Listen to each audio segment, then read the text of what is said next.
All right, what's up, guys? I've got another episode of the Growth by Shawn podcast on here today. So I am sitting with Ashley Marcum. Ashley, how are you? Or do you go by Ash? What's easiest for you? Good Didn't for even yeah, no, ask. I go by Ash. Ashley is speaking of identity shifts before we started recording, but like Ashley was an incessant people pleaser that took care of everyone but herself. Ash is can I cuss? Am I allowed to cuss? Yeah, Keep it PG. I Okay. kind of do whatever.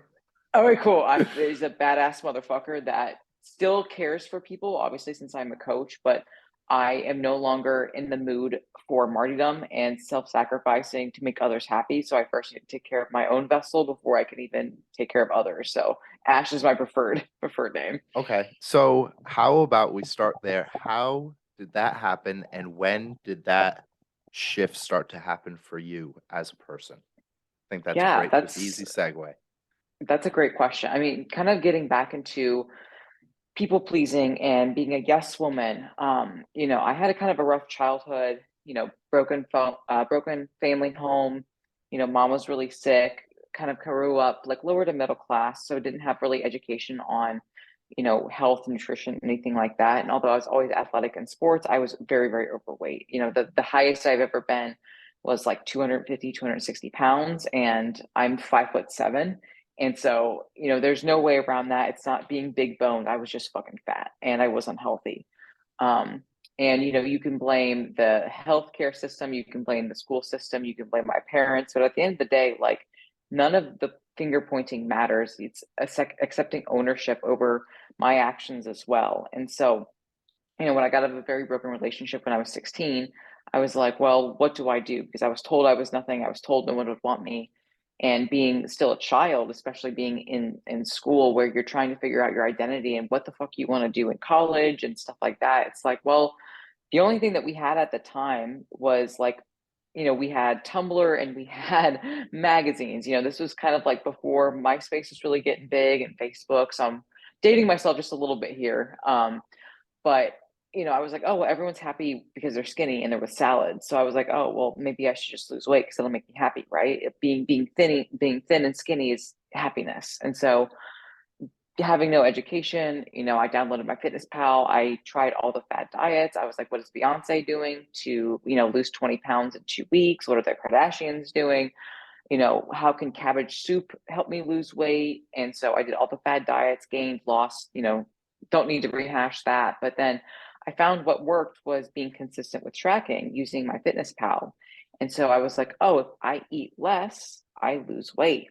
And then, being consistent with that over time, kind of going into bodybuilding.com forums, chicken, broccoli, and rice.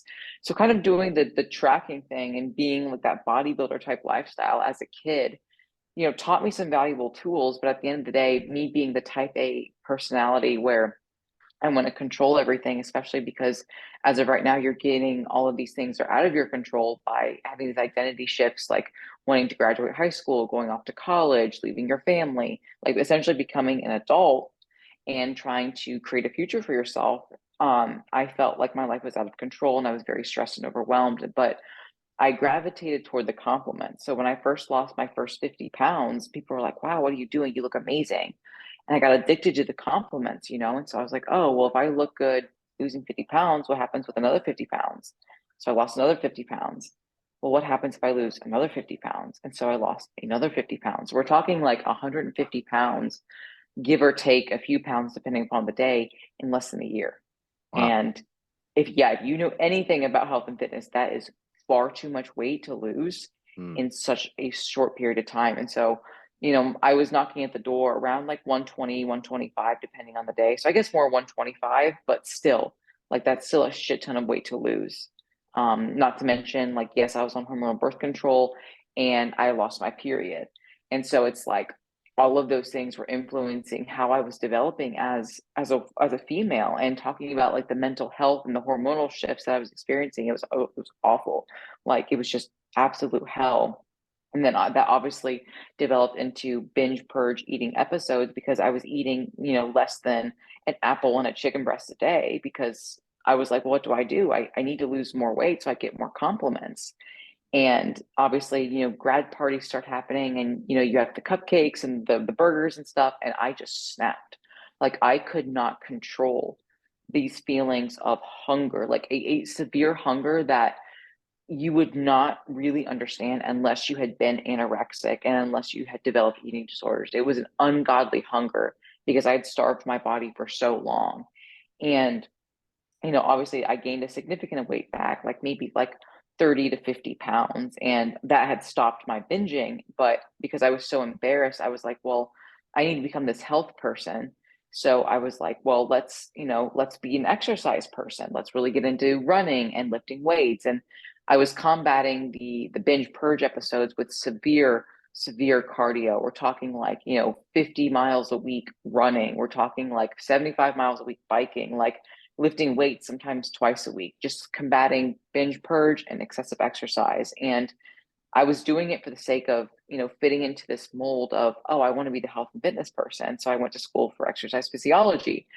And obviously, when you're in college, you have binge drinking and stuff like that. And I was just so lost of a person because I wanted to be known as health and fitness, but I also wanted to be the woo party girl because I'm in college, Mm, right?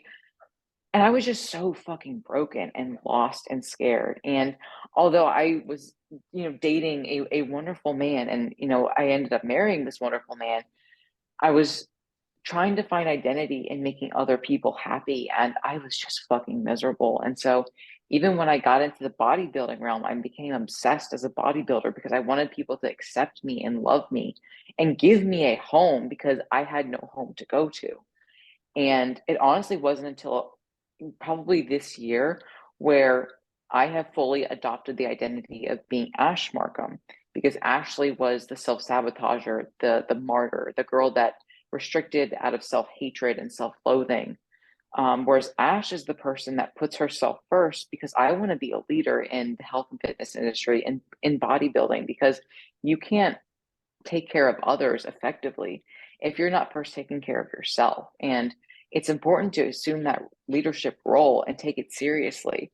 So I am someone that, yes, like I'm a badass motherfucker. I take pride in that. I have a bull ring for crying out loud. Like, don't tell anyone, but I'm naturally a blonde. But, I assume this different role and I'm genuinely happy. I respect myself as a person and I've given Ash a home. Like I'm not just a bodybuilder. I'm a wife. I take care of two cats. I am an amateur gardener. We'll see if that takes off. I fucking love baking cupcakes, right? Like I love being experimental in the kitchen. I love eating healthy and creating like different foods from sources that people might not think of eating on a regular basis. Like I'm all these different people. I wear all these different hats, but at the end of the day, I've given Ash Markham a home, and everything that I do is out of self-respect and self-love. And I'm the happiest I've ever been. And that's by no coincidence. And it's also by no accident. yeah, it's a remarkable story. I love hearing other stories and where like their life starts to piece together. So to like kind of go over this again. So during that 1 year that you had lost like 150 pounds, how old were you there? Was that at 16? It was between like 16, 17, and 18. It was kind of Okay. like kind of started at 16, but 16 was like, it was like a good 6 months of just yo-yo bullshit, right? It was like I Hmm. lost game. But it wasn't until I would say mostly like almost 17 where I Hmm. was like, oh, my fitness pal is like the way to go. And that's when I Hmm. was like really addicted to the compliments. So it was kind of like the tail end of my sophomore year, but really my junior and definitely my senior year of high school. Okay. So you had said something during that that really stuck with me because it showed me that a lot of self-awareness at a young age. So you had said that you had stopped like pointing fingers at everyone else and had done it for you, like at that time. So was that the first time like that you can remember from like a younger age that you had decided to take ownership of something? I would Or say that's a great question. That's a great question. I'm big on ownership, clearly, because I Mhm. own my actions, especially as an adult. But I grew up very quickly. Again, I had a very broken family. Parents were divorced. Mom got really sick, bunch of remarriages. And I took care of my mom, helped. Essentially, I was a young mom in the sense of like I took care of her, made dinners, made sure I was doing well in school. Like I take a lot of pride on how smart I am, but it wasn't by accident. It was because I hit the books really hard. because I'm not actually naturally that smart. I have to put in a lot of reps, let's say, to understand things. And I take a lot of time to fully understand big picture concepts. And I've always been like that. But I thought by being a kid, if I pursued personal excellence, it was a straight A student, like my mom would somehow get better. But like I would feed her, make dinners, clean the house. Like I said, be in school, do extracurriculars, try to have friends, take her to the bathroom. If she had an accident, change her diaper. Like we're talking like a home health care aide as a kid. So although I am religious, I knew that nobody was coming to save me, right? Like, even though I believe in blessings and miracles, like no one was going to make my life easier. So I had to just take ownership of what I could control. And obviously, I didn't understand that as a kid per se, but reflecting upon my actions, I could have been an angry, like distraught, grumpy person that hated life and made others' lives miserable and be bitter and resentful. Or I could become resilient. And that's kind of how I've adopted my mindset and how I am such a strong component of ownership because yeah, I could blame so many people for me being fat, but at the end of the day, like no one had a gun to my head when I was going to Speedway to, stuff down two chili dogs and a speedy freeze. Like no one Mm, forced me to eat that. I mhm. ate that at 16, 17 years old, so it's like you got to stop pointing fingers somewhere and then just accept that these your actions have led you up to this point. Now what the fuck are you going to do with it? And for me, I was like, well, I'm happy, so something needs to change.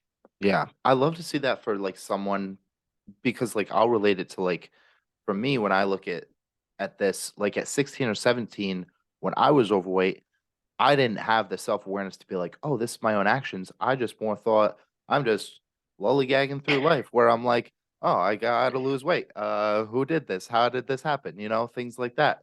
So I didn't even know probably what ownership was. Like, I wasn't thinking about, "Oh, I need to take ownership of my actions." Like, "Oh, I need to lose weight. Like, what do I do?" Yeah. So it's awesome to me to see, like, self-awareness from such a younger age, like comparative when I compare it to my story. So after hearing about everything that you've done, what is the driver of why you coach others? Mm.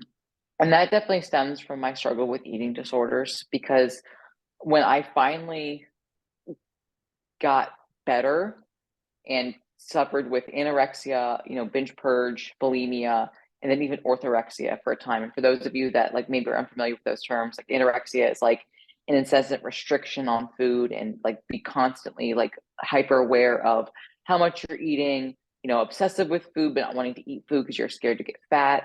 Bulimia is, depending upon your subtype, is kind of like a binge purge where you might throw up or compensate with excessive movement. Obviously, exercise was my compensation for the binges. And then orthorexia is very similar to anorexia, where you are obsessed with food. There's always this food obsession, but it's kind of, I hate using the word healthier because that's an awful Mhm. term, but it's an obsession with healthy foods and having more safe foods where it's like you wouldn't eat like a cookie because that's a bad food, but a restriction on fruit only might be okay. You're deeming it okay. So after battling with all those eating disorders and gaining, losing weight, and really just again hating myself, I was like, how can I try to prevent another young female Mm. to not go through this? And so that kind of started my desire to wanting to help people on top of taking care of my mom. I've always had a burning desire to help others, especially those in, hard circumstances. And so originally I wanted to be a nurse because of my mom. And then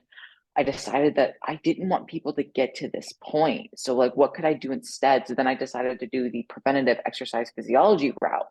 And although like school helped to give a good foundation, it wasn't until I was really in the trenches working with people and understanding the psychology of people that really started to make a difference in my coaching. It's like, well, why are they thinking these things that got them there? Because like, yes, habits dictate hormones and hormones can dictate habits, but it's like, what was I thinking when I was struggling with all of those things? And it came from, like I said, a self desire to self mutilate and self hate.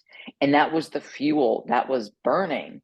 And it wasn't until I got out of it did I realize how such a dirty fuel was getting me these things, and that you could have, a cleaner fuel for the sake of the analogy, and be happier and healthier and actually thrive in your life. And that's kind of what sparked this wanting to be better and wanting to be a leader, to make sure that people know that it's okay to struggle, but what are you going to do to get out of this struggle? Because in life, it's all about struggles, right? But it's choosing the right struggles that mean something to you to bring happiness. Mhm. Mhm.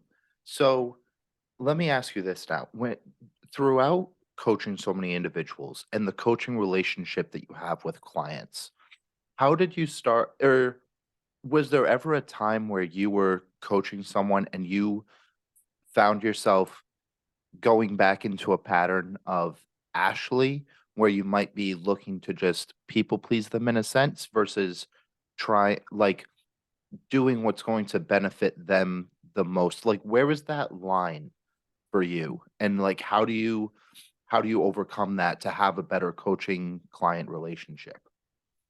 Yeah, that's a great question. When I was first got into coaching, um, I definitely was still Ashley at this point. So I worked for a coaching company that I was really excited to work with them at the beginning. It was a startup company, and it was for what I needed in my life at that time.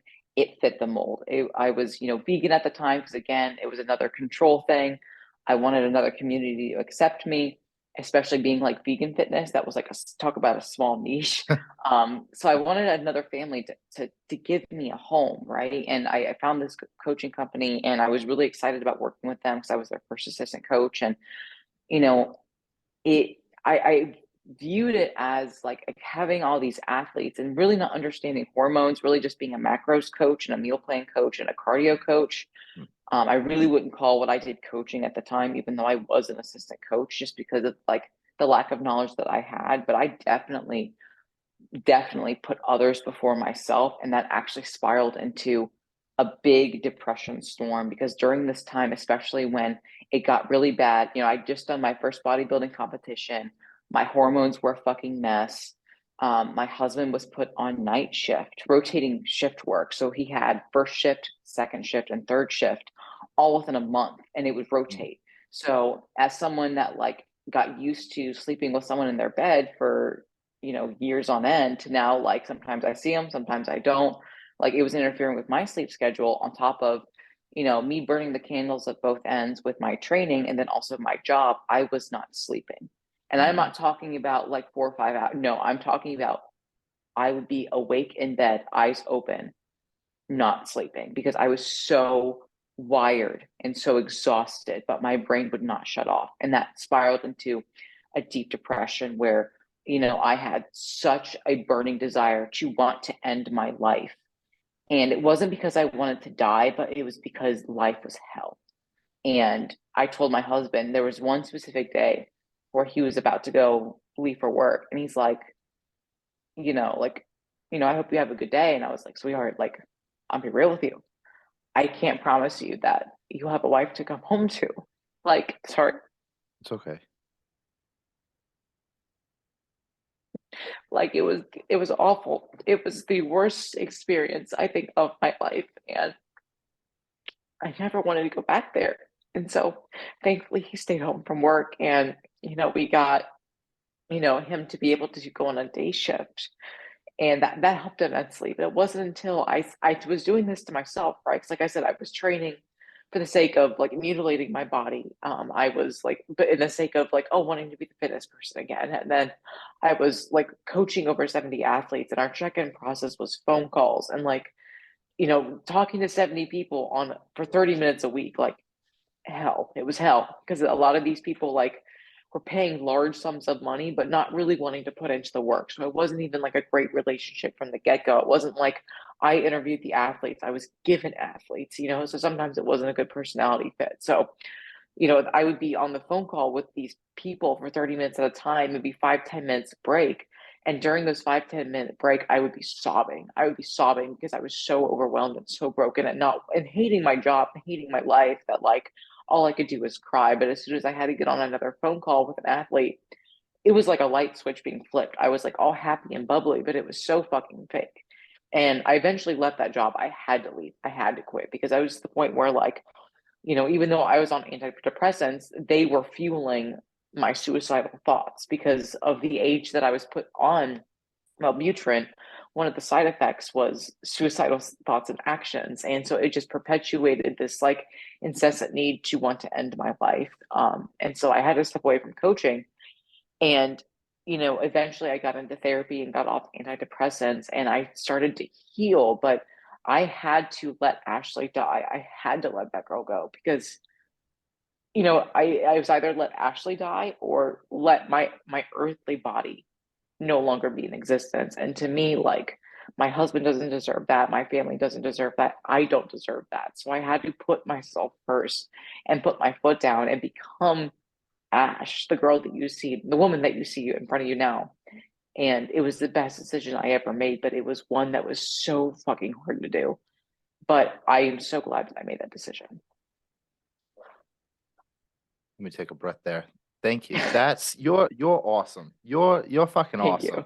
Like what I think what happens sometimes, um we see everyone on social media, right? And about how amazing their life is and whatever. And like me and Ash just met, and like she just opened up to me for I don't know why, to help anyone that might be listening to this. I have no idea. I know it's gonna make an impact on someone. I mean, I got chills over here.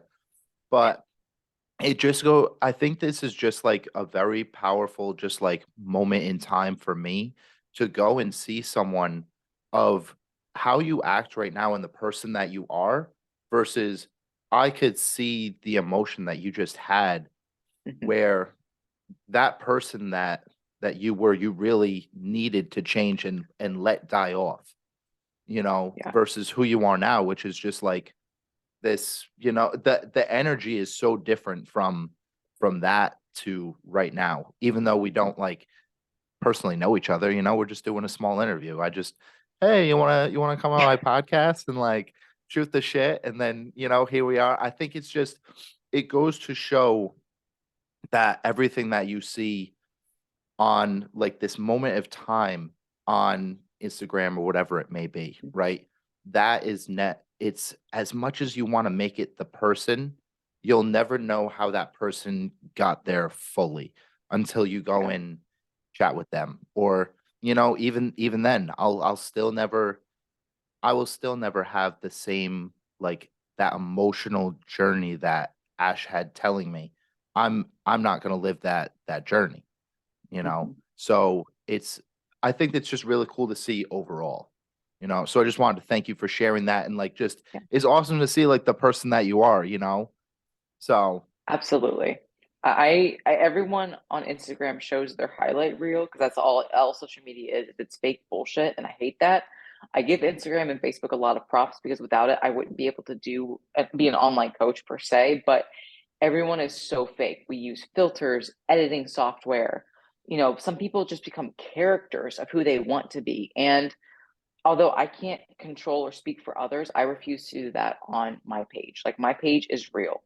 Like, I will be real with you. I am not a character. I am Ash Marcum on a podcast, and I'm Ash Marcum on Instagram, as well as I am Ash Marcum in life. I am not an inflated character that I want people to see me. So if I'm having a bad day, you're gonna know I'm having a bad day. If I take a great shit in the morning, you're gonna hear about it. If mm, Eric and I are fighting, I might not like disclose what we are fighting about, but I might disclose, hey, my husband and I, although I love him, we are having a disagreement, and this is how I want to resolve things with him. I will open up about the realness of my marriage because I think that's important to know that, people, although you can love each other and support each other, you can still have disagreements and little spits and spats, like I call them. mm, But at the end of the day, that if you come back together in love and work together as a team, whether it's in your marriage or whether it's with, your coaching athletes, you will be successful. And that realness is something that I pride myself on and I am vastly known for. And I take a lot of pride in that because I am tired and fed up with fake shit. I want real life. And so I will give people real life. hmm So I'd love to go down this now. So you share a lot of your life on social media. For me, I don't. I post a couple pictures here and there. I'll promote the podcast. I'll probably do a drink review later, stuff like that. But um for you, how did you get to a place where, and let me know if I'm wrong here, but how did you get to a place where you're able to open up so much and not really worry about all the noise that comes with it? You know, whether it's good or bad, what do you take from it? Do you take anything from it? And how do you kind of handle that on a day to day? No, it's a great question. And this is a little tidbit that every athlete of mine will get this Ash Markham spiel one way or the other, but you can only control three things in life. You can control how you nourish your body when it comes to the food that you eat, the water that you drink, the social media content that you ingest, watching the news, whatever. You can control how you move your body with weight training, exercise, walking, hikes, who you spend time with, and you can control your thoughts and actions and emotions. You can't control what Betty Sue is doing. You can't control what Shawn is doing.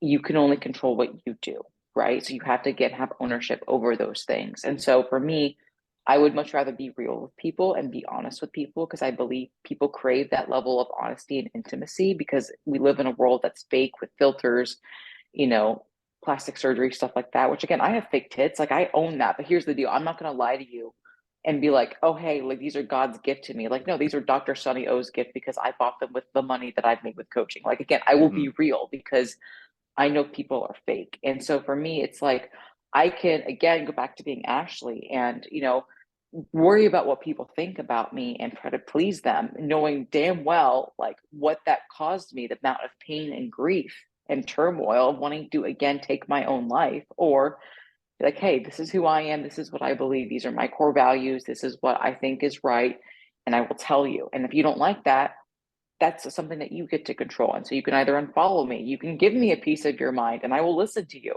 because I will respect your opinion, but I also can, respectfully and tastefully disagree.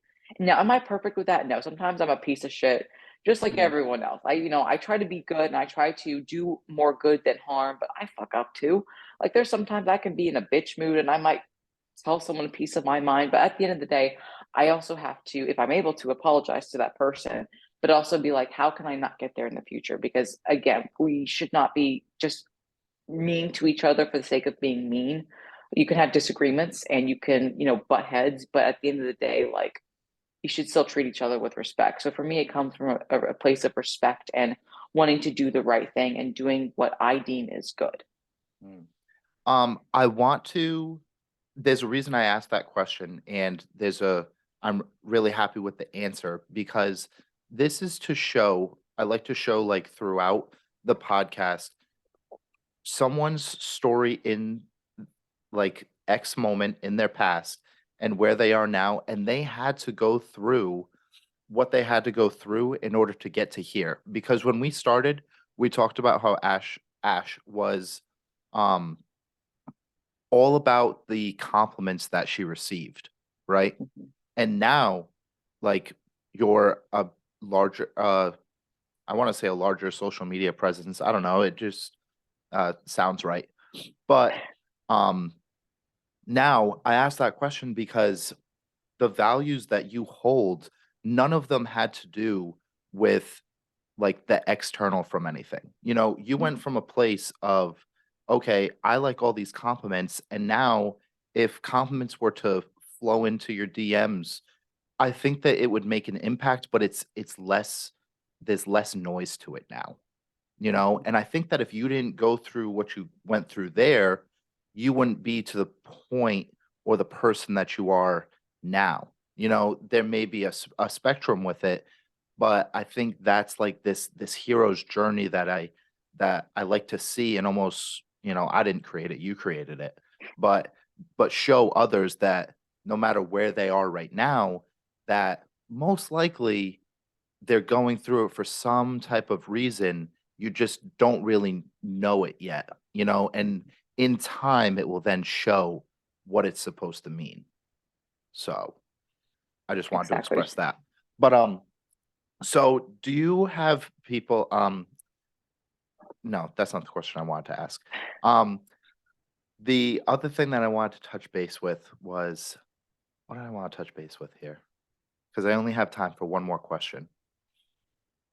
Pressure's on. You got to Let's make it good. I know, I really gotta make it good. Let's go with because 'cause we're talking about identity. What do you do with a client that talks down on themselves? Very, very common. It goes back to, again, the three things I told you you can control.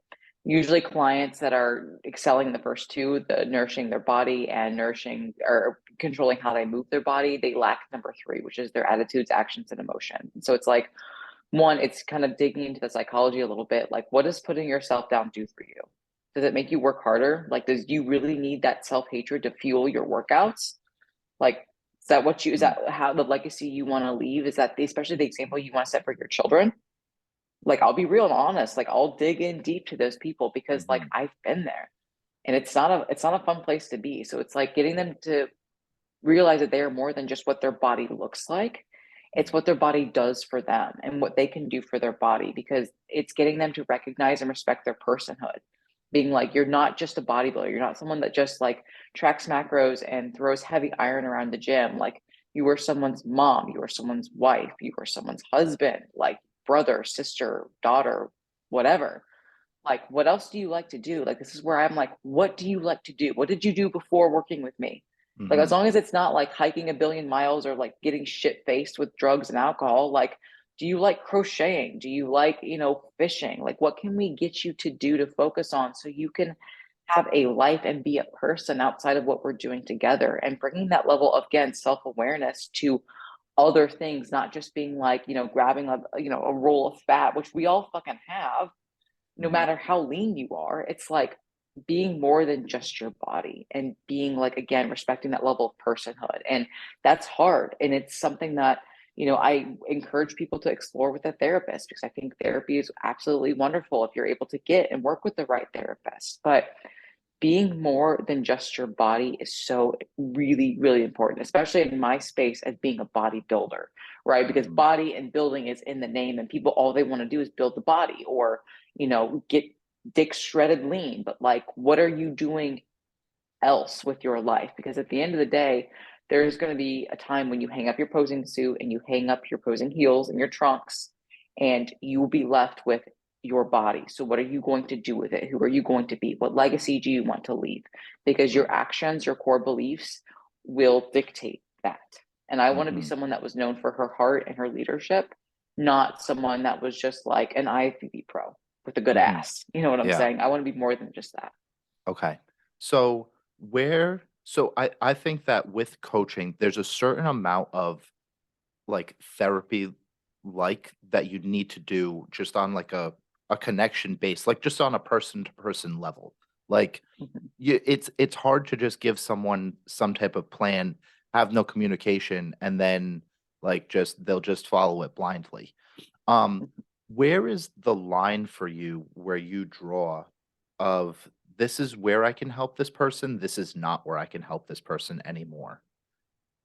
That's a great question. Yeah, you're definitely touting the line between a coach, a doctor, and a therapist. You have to be very, very careful that you're not encroaching on things that you have no business encroaching on. So my thing is this: if I notice that an athlete is really struggling mentally, I will first and foremost always hear them out and then provide relatability.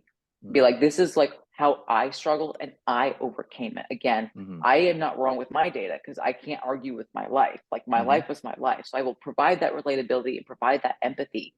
But the steps moving forward is, what are you, the athlete, going to do with that? Are you going to get the help that I'm recommending? Are you going to work mm, with, like, let's say, a therapist or a counselor, or even like some type of community aspect if like insurance is an issue or whatever? Or are you just going to continue to bitch and moan? Because if you're going to continue to bitch and moan, you're gone.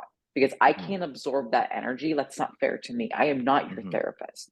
But if I see that you are trying and you are showing up for yourself, but just struggling, again, it's being a person, understanding that, again, I can provide that relatability in that safe space, but giving them option and direction to overcome it. Because I'm not going to just like be a bunch of Karens sipping their mimosas, doing a giant bitch fest, because like that's mhm, not helpful to anyone. But I will hear them, provide that relatability and that empathy, and then being like, okay, now here's how we can get better. Choose how you want to get better. Are we going to go into therapy, work with the maybe your registered dietitian if it's an eating disorder type of thing that like I should not be touching, but it mhm, can provide support on? mhm, Or like, what do we need to do? But again, like, I'm not a therapist, I am not licensed, I am not going to just tell you how to solve your problems other than like, working within my scope of practice, because I will be doing them a huge disservice if I try to play armchair psychologist, because I'm not qualified for that. Hmm. I love to ask the people that I deem as very, very intelligent in their scope of business. Okay. Because everyone has a different way to it in a sense. Like for me, like I just want to reiterate here for the listeners, like I would probably trust Ash over a doctor. I mean, that's just me. You know, I'd probably trust like a coach over a doctor or something like that. But there is a fine line of when and where to kind of delegate. And I think the people that are very, very, I wish I could just use intelligent again, but very, very smart. It just rolls off the tongue better. But for that, like people that are very, very smart, they know when to delegate. But at the same time, like I think that Ash has a great way of being able to communicate her situation, her story, and I think that is going to help someone better than a doctor can sometimes. Sometimes, not all the time. I just want to reiterate that. But Ash, this was really, really fun. So do you want to just let us know where we can find you? Yeah, absolutely. So you can find me really just on Instagram. I'm at the brunette bodybuilder, even though I'm not naturally brunette. Shh. A Shawn Rivers exclusive, if you will. Yes. Um, but I'm at the brunette bodybuilder on Instagram. If you are interested in coaching, you can reach out via DMs. I also have a website called Myo Strength Training. That's MYO strengthtraining.com. Show off my awesome athletes, whether you're functional health or a contest prep of your own bodybuilding journey. I have options on how I coach. But really, at the end of the day, it's like, even if you just get something from my Instagram page, whether you learned something, you felt motivated, you felt like impacted, I have done my job. I just want to help the Mm. most amount of people that I can by being real and being a person and respecting personhood and just lead by example. So, Shawn, thank you so much for having me on. I mean, you did a great job with interviewing. Like, I am not a crier. So, the fact that you got me to Mm. cry, I didn't prompts do to you. anything. Naps I'm in just here. class. I'm just here. I really didn't do anything. You know, I just take my pauses and stutter a little bit, and then a question just eventually rolls out. That's all I do. So, but no, Ash, thank you very much. All right, I really do appreciate it. All right, thanks, guys.